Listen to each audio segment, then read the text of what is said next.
Alinsunod sa utos ni Pangulong Ferdinand R. Marcos Jr. na patuloy na pagtulong sa mga naapektuhan ng bagyong Nando, magbibigay ang Department of Labor and Employment ng mahigit 30 milyong pisong emergency employment assistance sa mga residente ng Cagayan at Batanes.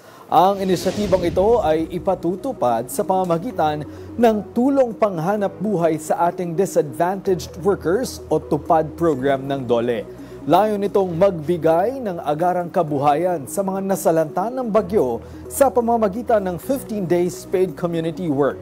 Saklaw ng programa ang 13 coastal towns sa Cagayan at 6 na munisipalidad sa Batanes. Kabilang dito ang Calayan na may pinakamaraming benepisyaryo.